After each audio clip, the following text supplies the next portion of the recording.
Welcome back. Time for business. Mike Eppel is away this morning. And before I introduce the woman next to me in the screen, I want her to introduce herself as though she's signing off from one of her business reports on 680 News. Yes, because we love it. Say it's it. a very deliberate, I'm Kris McCusker. There we go. Yeah. Good morning, Kris. Good morning to you, Mark. Happy Tuesday.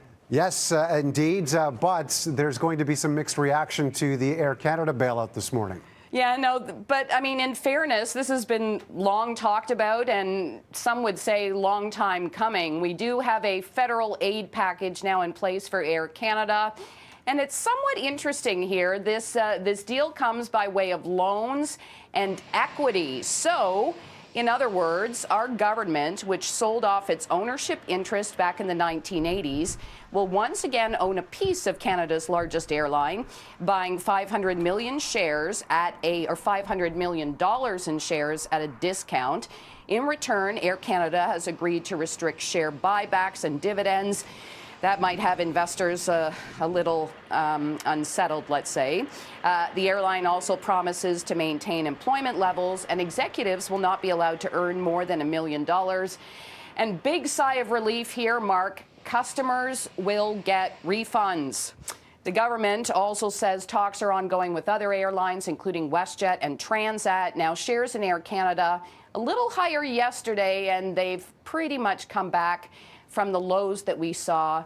This stock hit really hard by the pandemic a little more than a year ago. You're right. Those who had travel plans last year certainly breathing a sigh of relief one year later that they will get that money back. So that is good news for sure. Yes. When it comes to GameStop, this store in the States took everybody by surprise. Yeah. I had no idea about this.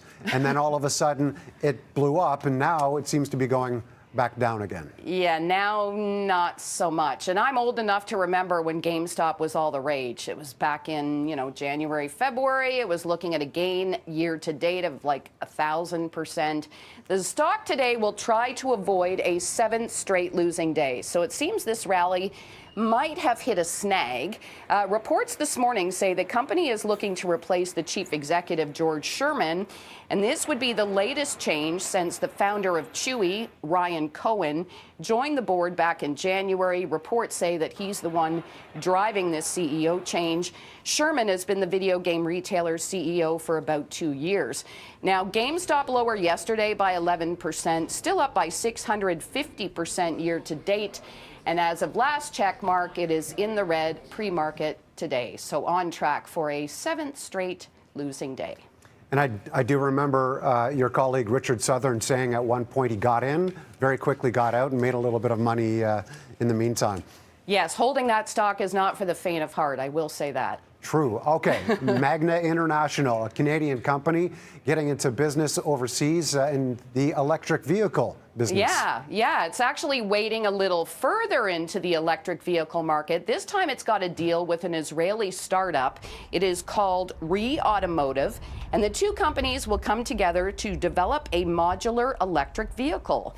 So the two companies will look at building EVs using RE's platform, which essentially is a skateboard-like base that supports different vehicle designs on top.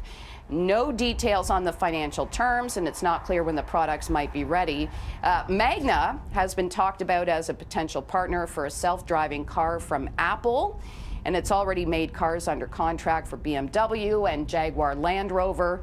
It's also got a deal with LG Electronics to make EV powertrains.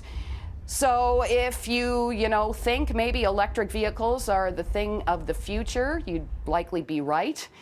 Shares in Magna up by about 25% year to date. Safe to say it's the way of the future. Kris, thank you. I'm going to let you sign off because we love it so much. All right. I'm Kris McCusker. Fantastic. Thanks for joining us this morning. Okay, have a good day. You too. Coming up after the break, frustration and violent anti-lockdown protests in Montreal. Did they hurt their cause? We'll explore it. Stay with us.